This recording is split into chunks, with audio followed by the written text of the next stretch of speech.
Welcome back to Oak Creek Conservancy. Here at the Conservancy, we spend a lot of time really managing the oaks. We sometimes have to thin them out if they're competing. We take core samples to count the rings, and we measure the girth of the tree on an annual basis. We have a number of trees that are tagged so we can actually track the growth from year to year. But there's more to an oak tree than oak. Curious? Stay tuned.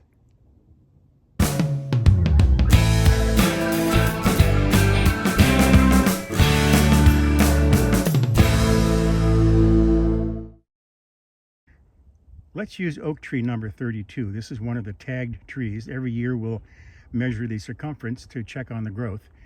This year the circumference is 55 inches, so the diameter is about 18 inches. And to get that, we just divide 55 by pi, which, as you know, is 3.1415926, 53, 58, 97, 93, 238, 46. What can I say? I'm good with numbers. But look, here's the tree. I'm not seeing a lot of oak. I'm seeing a lot of green stuff and white stuff. I am not a naturalist. My friend, the forester, said I should use the app iNaturalist, and that helps me identify all of these hangy downy things and whatever else they are. We have to get up probably 50 feet in the tree to really see the oak. But what an amazing assortment of things that are growing on the tree. We see a beautiful fern here, and here's a branch that's hanging out that has an amazing clump of, I guess it's a moss. And down here there's a branch that broke off from the base, and it has this amazing spongy, beautiful, it looks like a moss. Again, different types of mosses. And over here we can see there's some lichen hanging. Here's some lichen. So I'm going to spend really the most of this video just using iNaturalist and taking pictures of each of these little items and trying to identify what they are. Again, I'm not a naturalist, but this is certainly a learning curve for me, and it points out the fact that there's such a living, viable community on the outside of the oak tree.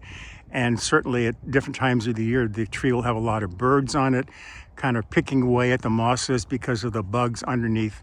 It's really one of the reasons why an oak forest is just so valuable from an ecological standpoint.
I just love the assortment of organisms that grow on these trees.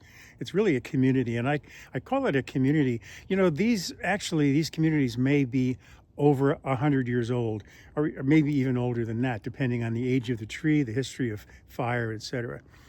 One thing to realize, I would be a little nerdy here. These plants, most of them are called epiphytes, which means they get their moisture and their nutrition from the air, so they don't tap into the tree. They have these little suction cuppy things called rhizoids, and that helps them attach to the tree. They like oak because of the big crevasses or crevices. What is it, crevasses or crevices? The big grooves in the bark, and they fasten there, and they really like it. But they can last a tremendously long time. They don't hurt the tree, so there's no need to strip the moss and the other organisms from the tree. That's about it for now. I'll see you next time.